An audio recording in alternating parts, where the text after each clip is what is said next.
Are you willing to ask the White House to conduct an investigation by the FBI to get to whatever you believe is the bottom of the allegations that have been levied against you? The FBI would gather witness statements. You have Sir, the witness statements. I don't want to debate with you how they do their business. I'm just asking, are you willing to ask the White House to conduct such an investigation? Because as you are aware, the FBI did conduct a background investigation into you before we were aware of these most recent allegations. So are you willing to ask the White House to do that? And say yes or no, and then we can move on. I've had 6 background investigations over 26 years. Sir, as it relates to the recent allegations, are you willing to have them do it? The witness testimony is before you. No witness who was there supports that I was there. Okay, I'm going to take that as a no, and we can move on. I only have a few seconds left, and I'll just ask you a direct question. Did you watch Dr. Ford's testimony? I did not. I planned to. I planned to, but I did not. So I was preparing mine. California Senator and 2020 Democratic presidential candidate Kamala Harris during Brett Kavanaugh's confirmation hearings. This was Senator Harris this weekend in light of new reporting about the sexual assault allegations against Justice Kavanaugh. Quote, "I sat through those hearings. Brett Kavanaugh lied to the U.S. Senate and, most importantly, to the American people. He was put on the court through a sham process, and his place on the court is an insult to the pursuit of truth and justice. He must be impeached." Joining us now here in studio for the interview is Senator Kamala Harris, Democrat from California, 2020 presidential candidate. Senator, it's nice to see you. Thanks for coming in. Thank you, Rachel. A sham process. You're saying that he lied to the committee. What do you mean specifically? Well, as you mentioned, I was a part of that hearing, and a sham process that we were not given all of the information that was available. At the 11th hour, literally the night before the hearing was to begin, thousands of pages were dumped on us. We knew, and certainly I knew, that there were credible allegations that should have been investigated that were not. There was a process by which Christine Blasey Ford, who literally had nothing to gain by coming forward, Rachel, nothing to gain. She had a perfect life. And she looked at the fact that this guy was being nominated and said, the American people have a right to know what I know. And she was treated like a criminal. And now the guy is sitting on the court, and yet again, more allegations. Part of my inquiry during that process, and if you can believe it, it was a year ago, this month, was to ask even Christopher Wray, because I serve not only on Judiciary, I serve on Senate Intelligence Committee and Homeland Security. And so Christopher Wray came before the Homeland Security Committee.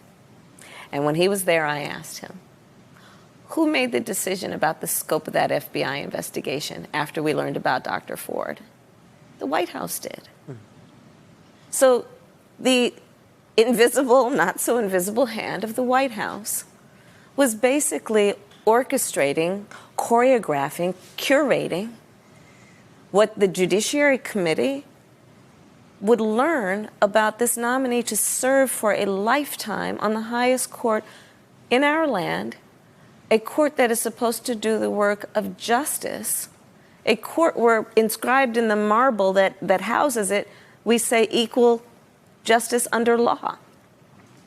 It was a sham. And when we talk about expecting that people will have a sense of respect for the system of justice, we have to recognize that the process by which he was confirmed has created a crisis of confidence in that court. And, and so, yes, I've called for impeachment. I believe that is the clearest way for us to get an investigation of these allegations. And we should open an investigation of these allegations. And I know some have said, well, it's probably going to go nowhere because it'll come over to the Senate if the House returns articles of impeachment, and then it'll go nowhere in the Senate, because we've seen the majority in the Senate, frankly, coddle the misbehavior of this president. But my perspective is that may be the end result for political purposes. That may be engineered as the result. But the American people and our system of justice, I believe, deserve that there will be a meaningful investigation into these allegations. They should have happened before he was confirmed. It didn't, but it is within the power of the United States Congress to do it now. You think that an inquiry, which of course would have to start in House Judiciary, and hearings and investigation into this matter, airing out these accusations, even if Mitch McConnell would say in advance, which I'm sure he would, we're never going to take this up in the Senate. Right. Knock yourselves out, Democrats. This will help us politically. This is just sour grapes. We're never going to take a vote on it. You think that the inquiry itself and airing out these allegations, getting to the truth of it, is worth it no matter the political cost, if there is a political cost? Yes, and I'll tell you why, Rachel. We're talking about a system of justice. And in a real system of justice, meaning a system that has integrity, allegations such as these, multiple allegations, should be pursued. And then do the investigation, go where the facts lead us. If there's nothing there, that's fine. But these are serious allegations that have repeatedly been raised. There are at least 25 witnesses in one case. This has to be something where we all agree that if we're going to have integrity in the system, we have to pursue justice. And, so listen, let me tell you what else I'm calling for. If the United States Congress doesn't act, well, then let's appoint an outside counsel. Let's appoint an outside counsel.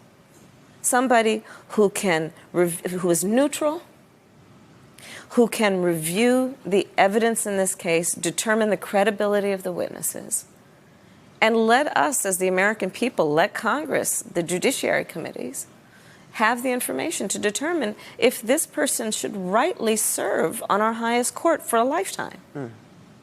In terms of how this is going to be dealt with going forward, it's clear Jackie Colmes has a great report at the LA Times, has a book coming out on Kavanaugh. We've got this new book that is yet to come out from these two New York Times reporters that led to the publication of these revelations today. It has been only a year since Kavanaugh's confirmation.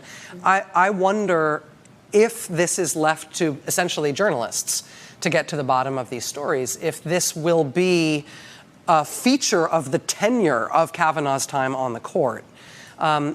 If a formal investigation, I don't know. I mean, it's hard for me to see any end to this. I don't think he would ever be removed from the court through the impeachment process. I don't think the Senate Republicans would ever allow that to happen. If the Democrats do take the Senate, it would be a narrow majority. You need a big supermajority for removal. It just seems to me that this will be the story of Brett Kavanaugh's time on the U.S. Supreme Court, no matter what happens from here on out. And it just feels incredibly damaging either way. I find myself just enervated by it in terms of the impact on women in particular. You're right. I mean, listen, after the initial hearings that happened a year ago, the number of women and men who approached me in public places and cried about what this meant to them, because there is so much about this issue. And I as a prosecutor, personally prosecuted sexual assault cases and cases of this general nature. And one of the worst things that happens is that when we are not willing to believe the victim and take them seriously, investigate the case, determine and assess credibility. But let's take the allegation seriously. And it's a very serious allegation. So, I think that, what we have seen, frankly, is we've seen a suppression of evidence. If the bodies that are charged with actually investigating fail to do it and block it off or tailor it, I would argue that's suppression of evidence. Senator Kamala Harris, obviously former prosecutor, former attorney general for the state of California, now a Democratic presidential candidate. Stay right there. I have more things to ask you. Will do. We'll be right back with Senator Harris right after Will this. do.